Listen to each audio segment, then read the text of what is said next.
All right, good afternoon, everyone.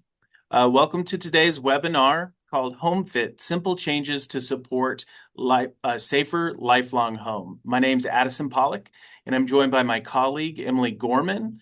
We will be your host today. We're truly delighted to see such a tremendous interest in today's event, the topic, which is centered on aging in our homes and communities.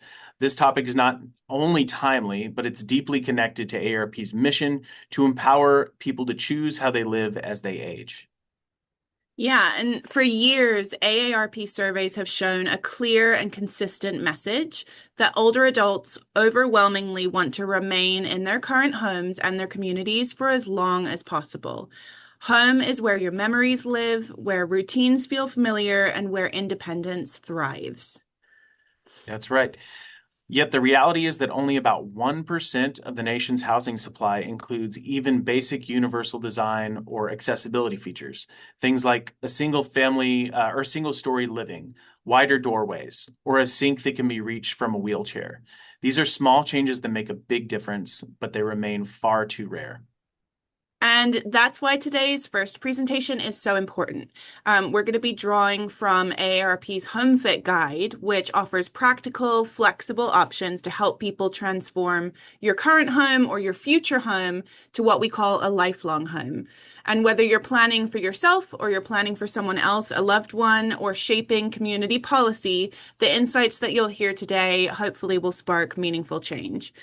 After we learn about AARP's HomeFit, we're going to be joined by our friends with CommunityOne, which is a local nonprofit that's transforming the city of Evansville from the inside out by helping neighbors love their neighbors. Part of their work includes helping community members age in their homes safely and comfortably, and through its Neighbors Helping Neighbors program. So stay tuned for that later on today. And thank you for being here, caring about this work, and for helping build communities where people of all ages can thrive. Awesome. And with that, I think we can head into our first segment. So I want to welcome one of our AARP Indiana volunteers to join us on the screen, Bev Morovich. And Bev, you just share your screen and take it away. All right. Are you seeing it or not? Not yet. Not yet. Okay. I Just a haven't moment. done. Okay. Heck, no, now I've lost. Sorry, practice didn't work. All good. It's Okay. never easy. Why am I not getting back to the share button?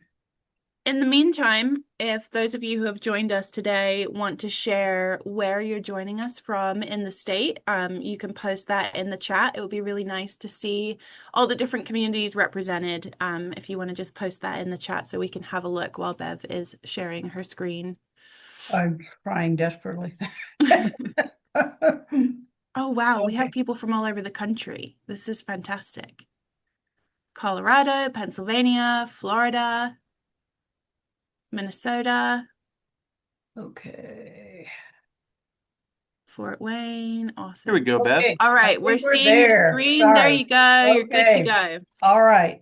So Thank as okay. So as Emily and Addison have both talked about, what we're going to be talking about is making your space a lifelong home. We've already talked about how important it is for people to stay in their homes.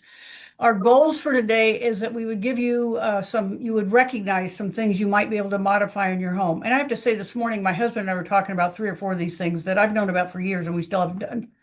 And we want to talk about applying what we'll look as two different types of things. We're going to look at DIY fixes that you might be able to do yourself to make it safer and more livable, or more expensive changes that you might have to get some professional help to help you with.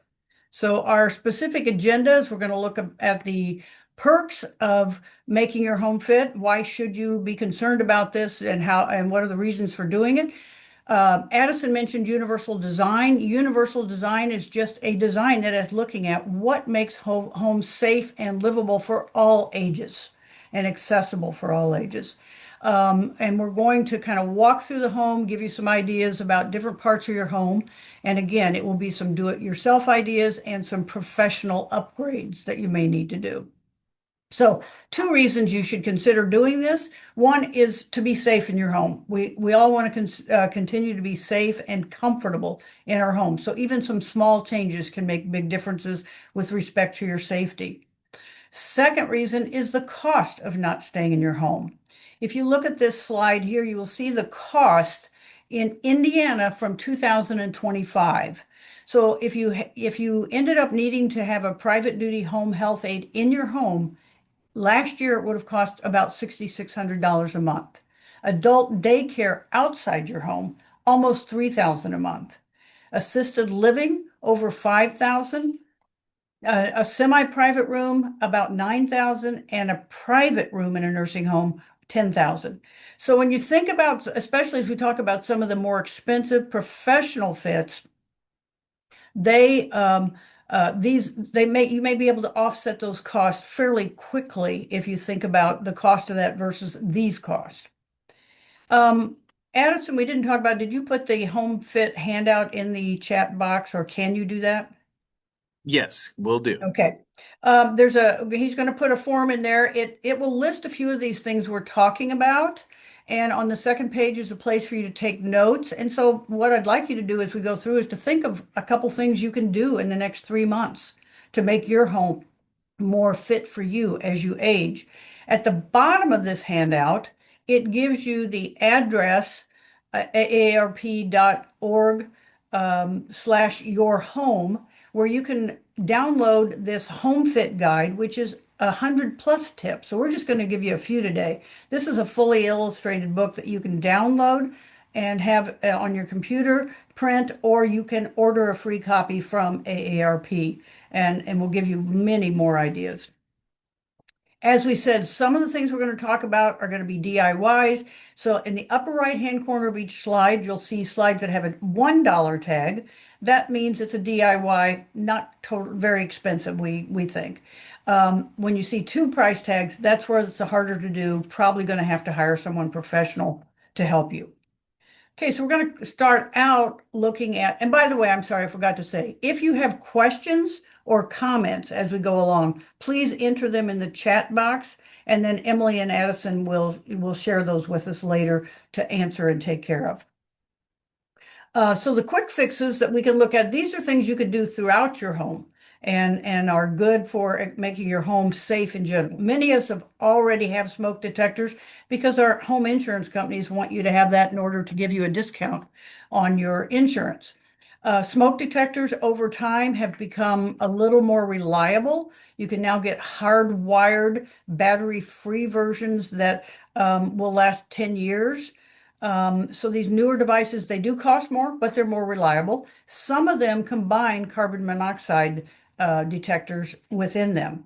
If you don't have a carbon monoxide detector and you have any fuel burning appliance, your home has an attached garage or a fireplace, you should have a carbon monoxide detectors.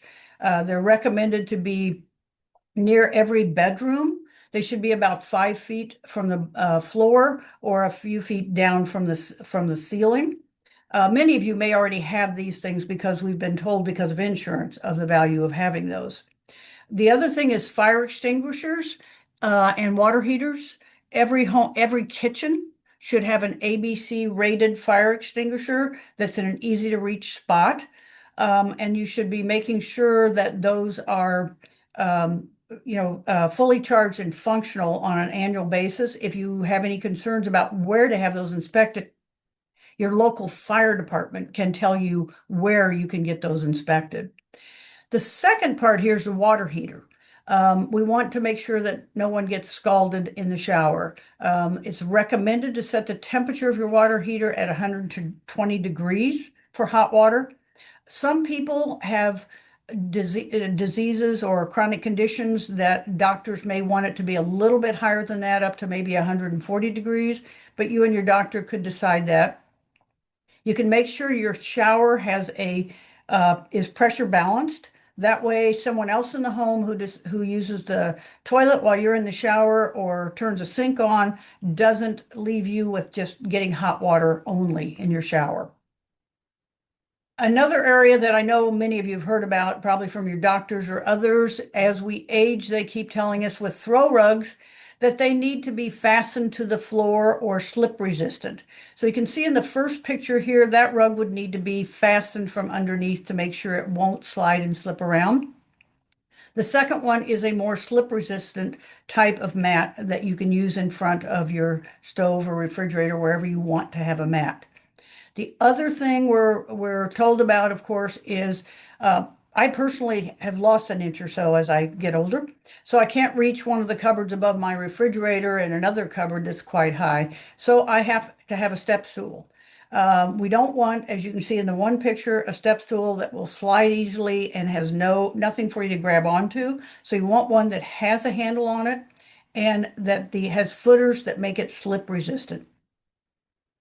So now we're going to look at the exterior of your house. So with the exterior, we want to make sure that it's free of clutter so that anyone coming in or going out doesn't have trip hazards. It's protected from the elements if at all possible, so that while you're trying to put a key in the door at night or put in a code in your lockbox, that it's well lit, accessible, and you're not standing out in the elements of a snow or rainstorm.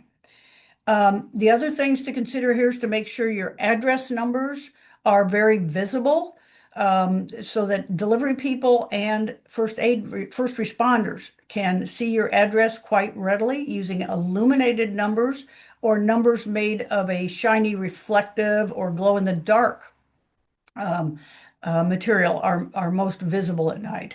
Again, if you look at the mat in front of that door, it's heavy. You want one that will not blow in the wind, and especially that won't just flip the corners over, which really makes for a trip hazard. And finally, with your outdoor lighting, you see they have two sconces up on the door there. You want to make sure, if at all possible, that those are placed at a height that they can be changed without having to use a ladder. So those are some things to do for your exterior, your porch. Those were less expensive things to do. Now we're going to look at some more expensive things to do for the exterior, and that's the overhangs and zero-step entrances. Overhangs, to protect you from the elements. So that may take getting a professional in to see how you could add something to protect your entryway. Zero-step entrances, it's recommended that every house have at least one zero-step entrance. I live in Hammond, Indiana, and so many of the homes up here have steps to both the front and back doors, making it very difficult as people age if they have any problems with mobility.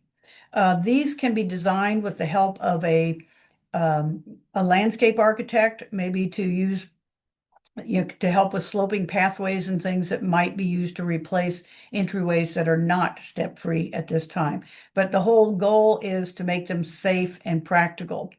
And I think Addison mentioned it when he was talking about entryway doors. Doorways should be, according to the ADA, the Americans with Disability Act, at least 32 inches. Universal Design recommends 36 inches, and they should be 80 inches high. And that's going to allow walkers, wheelchairs, a much more easy access into your home. The other thing that I had never heard of until doing this presentation were swing clear hinges. So that if you do have a doorway that is just an inch or two short, by finding one of these hinges that, instead of the V shape that we're used to on a door hinge, opens it up and gives you the width of the door as extra space. Now, I looked for these at Menards and Ace Hardware, and you would have to had to order them online in order to get them. But they are available, and they're not terribly expensive, and certainly can be less expensive than trying to put in a new doorway or something. Other things on the doorway from the inside, you want to make sure you have a peephole. So these are more safety points that many of us have considered over the years, but a peephole so you can see who's at your door. We prefer that key locks are not the necessarily the best choice for security. So you might want to have a key. If you do have a key lock, have it separate from the door handle itself. We recommend the the door handle be a lever style door over the doorknob, or the thumb latch handles are that's much easier to handle. And then finally, having either a swing bar or a chain in order that you can open the door a little bit and see who's at your door. I'm seeing a lot of ringtone cameras now on doorways. If you have one of those or consider getting one of those, it can be connected to your phone so that you can see who's, stay seated, see who's at your door, and decide whether you want to answer without even getting out of your chair. The other thing then we've talked about, mentioned on the exterior, are the steps. So one of the things to consider if someone is having to use a walker is these walker steps. And these here have been installed in the garage of a home. And as you can see, they have a much deeper tread and short risers. If you're on normal steps, a person with a walker can only get 2 footers on the step. And so it can be very precarious for them to go up and down the steps. So walker steps are definitely something to consider. If walker steps are not going to work, then of course, people have to look at ramps. And we have permanent ramps, which you can see here are built often by nonprofits will help with this. You can, of course, hire someone. The many cities and the state has a program, the state of Indiana, and I know some of you are from other states, so you might check with your state and or city, have programs to help people with the expense of putting in a permanent ramp. A more temporary ramp here you see is more metal, and will be much more easily moved in and out. And then finally, if you only have a short 1 or 2 inch build for a doorway coming into the house, you can use what's called a threshold ramp, which can be bought through the DIY stores, Menards, Home Depot, etc., and are much less expensive, of course, than having to put in a ramp. And finally, the most expensive thing to do from the exterior, if you have to, is to put in a vertical platform lift, where the wheelchair can be lifted up to the platform to go in the house, to go into the house. Those have to be installed by a professional. They're ideal for limited spaces, but they are much more expensive to consider. So that's the exterior, quite a few ideas there to consider on the exterior. Now we're going to move into the house, and the first room we're going to look at is the kitchen. A lot of times people congregate in kitchens as long as the cook will allow it while they're cooking. It's a popular meeting place, but there are several hazards in the kitchen. So we'll talk about some quick fixes in the kitchen. First of all, we want to recommend that you use D-shaped handles as opposed to knobs and other types of handles that are not as easy to manipulate. You also see the gentleman here is using drawers, so it's recommended to try using drawers and open shelves to make it easier to access things. We're going to go back to the cushioned and slip-resistant mats and things for in front of wherever you may want them, in front of the refrigerator, the sink, the stove. And the other thing is to consider alternate prep spaces. So instead of standing at the counter, which may become uncomfortable, consider sitting at the kitchen table to do your preparation. And I think since COVID, many more people have come to realize that as they get to the age where they can no longer comfortably cook or just don't want to, they can actually use Meals on Wheels or a lot of online food delivery services that do deliver nutritional and healthy and good tasting meals. I know several people who have used them. Some of the harder and more expensive to-dos in the kitchen, a Lazy Susan's helpful. We put one in a few years ago, and it does make it a lot easier to get to things and to see what you're looking at. Looking at lower cabinets, as I just mentioned, using drawers, lower drawers, open shelves, using pull-out shelving or open shelving. And as you see here, there is a board that you can literally pull out and then put your cutting board on top of it and sit and do that. I would recommend that stool have a back on it if I were going to be using that.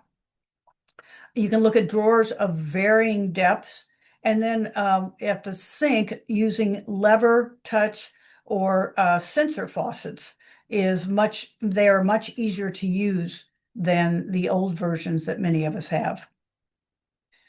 From the kitchen, we go to the bathroom, and this is another room in the house that is has a lot of hazards to it, a lot of hard spaces that you can hit your head on or hit your back on. The bathtub itself, the vanity cabinet, some life-threatening and very harmful places for that. So let's look at quick fixes. And I think one of the things we've noticed is that a lot of people are fixing their bathrooms, but they're paying more attention to design and the aesthetics of it than they are to the safety of it. So we're going to try to say, look at both. If you look in this picture, you see several things here that are helpful. We've, again, rubber back mats in the bathroom, non-slip mats in your tub or shower. Starting to use night lights in the have a night light in the bathroom and in hallways and things, so that you don't have to turn on lights that may jar you at night and are not good for you either. But then you still have lighting for being in the bathroom. A commode chair you can see over the toilet there. Those are inexpensive and add the height that some people need. My mother-in-law, we got her one of those, and she actually loved it because it gave her that arm support for trying to stand up. And as you'll see here, you can have a shower chair that actually sits in the tub, or for someone who may have more difficulty getting into the tub, getting their legs into the tub, this transfer bench allows them to sit on the one side of it and then grab the handles and then be able to turn their legs into the tub much easier than literally having to stand and do it themselves. The bathroom, some harder to-dos. The comfort height, you can now buy higher level toilets so that you have those and they're easier to get up and down from. If you don't have that and you're not wanting to invest in a new toilet, if you look at the picture on the left, that 3 or 4 inches at the bottom is what's called a toilet base riser. And you can have that added. A plumber would have to help you with that probably. But it can give you the extra height you need to make it easier to use your toilet. And then counter height is recommended to be about 36 inches you don't want it to be too low because then you have to bend over too much, and you do want it to be able to accommodate wheelchairs and that make it easier for people to use it. Shower options, we're seeing more and more different shower options, some of them with open doors and nothing on them, others using curtains or full swing shower doors. The other thing you can see with the shower on the right is they've actually built a permanent bench into that shower. So that makes it easy for someone to sit down. And then they have a handheld shower head that the person can use in taking a shower, which makes it much easier. One thing most of us probably already have thought of and are looking at are grab bars. You can see a couple of these are recommended and a couple are not. So we want to make sure that we're getting one that we have them installed properly into the supportive blocking in the shower, or in this case, a toilet roll holder, etc.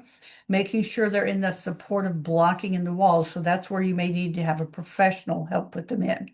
We do not recommend the usage of, on the far right picture, of the grab bars that are suction cups. Over time, those lose their ability to suction, come loose, and put somebody at a fall risk very quickly. We do recommend that grab bars be horizontal to the floor, not vertical. For living spaces, we want to look at the other parts of the house then that you might have family member, in this case, maybe your child and grandchildren coming to visit. You want to make it safe for them too. Use natural lighting so that you have plenty of light in the room and people can see around. Make sure that if there are cords on the curtains, that they're not dragging on the floor and are not a fall hazard for anyone in the room. Night lights, again, are important. You can not just in the in all the living areas. So hallways, using motion sensor lights or night lights in hallways at the bottom and top of stairways to make it easier for people to see where how they're going up and down stairs and things is very important. And those things kind of can be fixed and and you can get sensors and things that aren't going to cost you much. The harder to do, so you might have to have an electrician come in and install easier to use light switches. What you see here is recommended is the rocker style light switches. And if you can get them ones that are illuminated, even better, so they will glow in the dark and you'll be able to see them. We also recommend that on the bed in the bedroom using wall sconces that are easier to reach than having to get out of bed to turn on a switch or anything, to make sure that you're doing everything you can to make it easy to get the lighting you need to get in and out of bed without having to be in the dark very often. And hallways and stairways, we want to use the same clearance we were talking about earlier, 36 inches, just like for the doorway. So you want to make sure that the hallway has that much clearance so that a wheelchair can get through. You also want to make sure that on the steps that are shown here they have put in the treads on them, and you need to make sure those are fastened to the step. They're not loose, so that someone can go up and down safely. The other thing that I know, I had not thought of this, the totes. I thought that's a great idea. Put a tote at the bottom of the stairwell. You can use it for a crossword puzzle book or a book you're reading, whatever it is you need to take up and down the stairs with you. And then put it back on the next morning to come back down. Make sure you're using the handrails, and there should be handrails on both sides of the stairway if at all possible. And make sure you're using those. And again, as we've discussed, trying to make sure there's lighting at the bottom of the stairwell and at the top. Some harder to dos for stairwells is if someone has to go upstairs for their bedroom and they don't have, they're having trouble manipulating the stairs, then you may need to put in a stair lift, and those can be very expensive to install. As far as carpeting, if you decide you do want carpeting instead of using the treads we were talking about earlier, you should use a tightly woven low pile carpet with thin padding. And if you can differentiate one step from the next by using different colors, which can help to make sure that as people coming down the stairs, they can see the different color and know they have another step. But at any rate, carpeting should be secured with some kind of permanent tacking. Then the last thing is, if a stair lift is not an option, an elevator may be the final option. And those, of course, both the chairlift and the elevator are going to be more expensive. You can find chairlifts used, and so that can sometimes save on the cost of them. So that completes a quick move through of the house. So I hope that you took the guide that was in there that Addison put in the chat and have chosen a quick fix that maybe you can tackle within the next 3 months. And I think I'm now going to turn it back over to Addison and Emily. Thank you, Bev. Sorry, I'm trying to get my screen back up how I had it before. But I really appreciate you going through those slides. It's a fantastic presentation. And so with that, we're now going to turn things over to our partners and friends with CommunityOne, which is an organization that AARP Indiana has worked with on the ground in Evansville, Indiana for several years now to promote residents' ability to age safely or safely age in place. Yeah, that's right.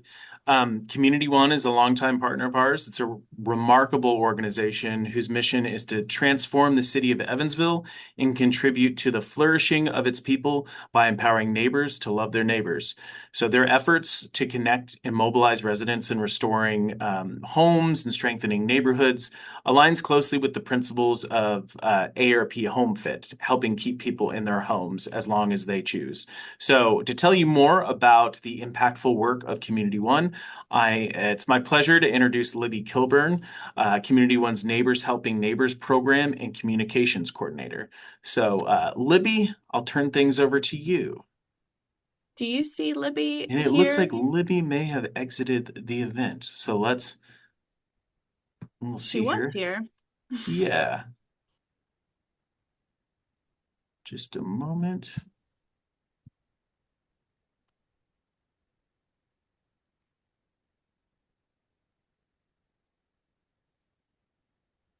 I am going to share my screen as we try to locate Libby. Let's see here. And while you're locating Libby, Bev, if you're still there, there is a question in the chat. Um, Wondering if we have any advice, regardless of the state that you live in, who you might contact to help with any of the recommended changes that we suggested, like light switches or grab bars and things like that. Bev, are you still there?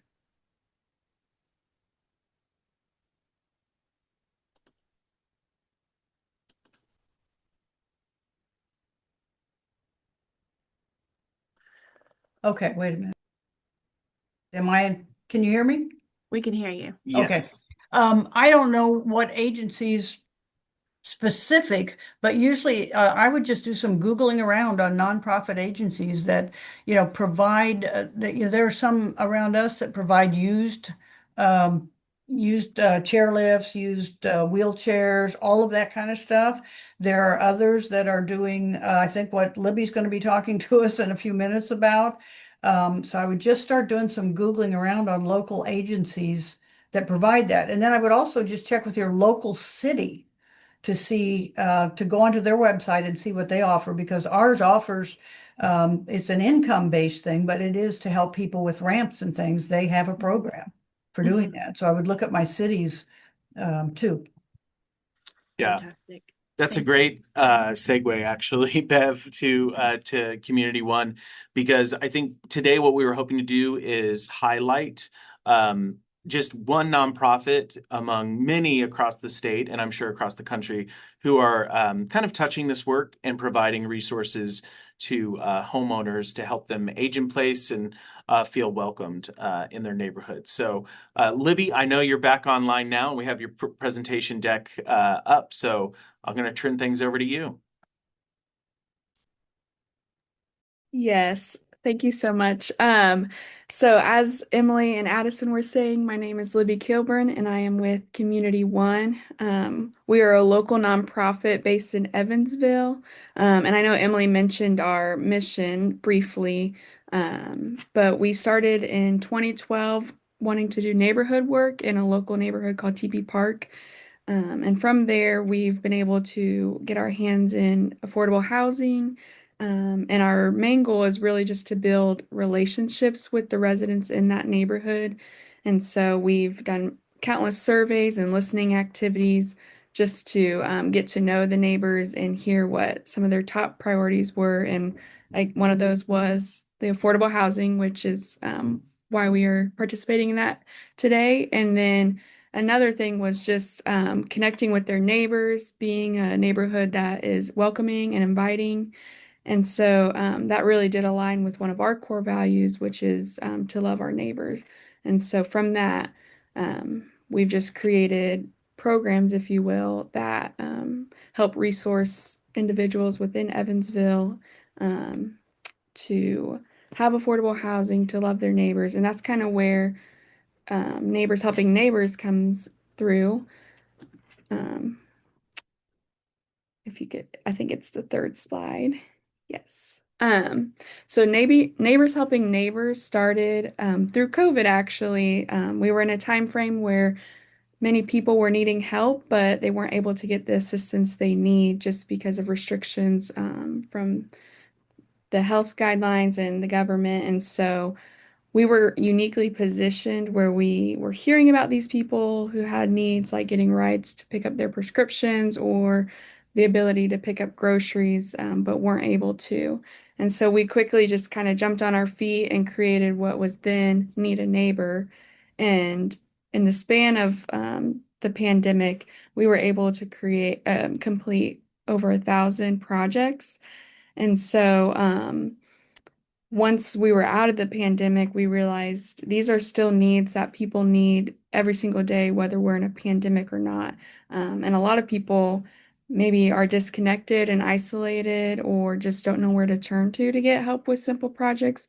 And so that's where we decided to relaunch what was Need a Neighbor to now Neighbors Helping Neighbors. And it's an online platform for Evansville-wide residents, connecting a volunteer to anyone in need. And so it's a volunteer-based program, so we always make sure to tell anyone who's asking for assistance that there's no guarantee that the project will be complete, but it is shared on our platform for 6 months, and we will do our best to connect them with a registered volunteer. And then we don't really have a particular target audience. We really wanted to limit who was able to receive assistance because we believe that everyone at some point needs help. So we didn't want to restrict those things. But we do have certain projects, as we have listed here.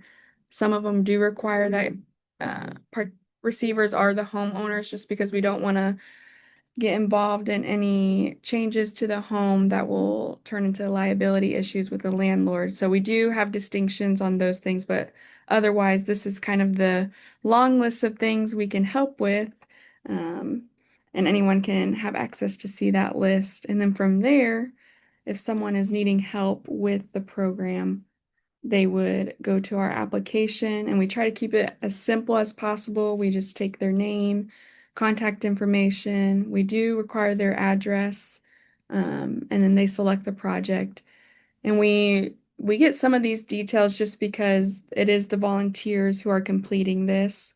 So if someone were to post a project, with their information, it makes it really easy for a volunteer to go, hey, Susan needs help washing her windows. I'm going to call Susan and see if we can have a mutual time to connect about that and look at the project. So our goal is really to empower volunteers to do these projects on their own. We certainly want to help as much as we can, and we want to be involved as much as volunteers would like us, but ultimately, the program was designed for neighbors to connect with each other and volunteers to be empowered to go on and do these projects on their own time. And so we found that a lot of retired folks are the key target for our volunteer audience just because they tend to have a lot more time on their hands, they're wanting to use their time wisely and have tons of skills and experiences. So we actually have some volunteers that are retired who kind of use this almost like not like a job, but I guess maybe a part-time job, where they schedule out how many days a week they're going to do projects and then they go from there, and it's worked really well for them. And so we love that we have a program that can cater to that desire for them. Um, and then if you go to, yeah, so that's the application that someone can fill out. As you can see, it's very short and simple. And then the next slide is just a clip of what the project search looks like for the volunteer. So after you log into your profile, as you can see, there's little project options like moving or gutter clean out. And so there's a short description that the neighbor fills out, and then a volunteer can actually click on whatever project sounds interesting to them and read more information from there. There's also an option to select only a certain kind of project. If you only want to do yard mowing, then you can click only yard mowing projects. Or if you only want to focus on your zip code area, it's really able to cater to your desires as a volunteer. And so I do at the bottom, you'll notice, sorry, there's a little blue box. And so that's just a current stat of how many projects we have posted. We currently have 100 available. 10 of those are being in progress. So that means volunteers have adopted them and they're currently working on them. But since 2021, launching Neighbors Helping Neighbors, we've completed 491 projects. So that's just something that we love to share because it just shows people that it's working. People are truly out here wanting to help each other.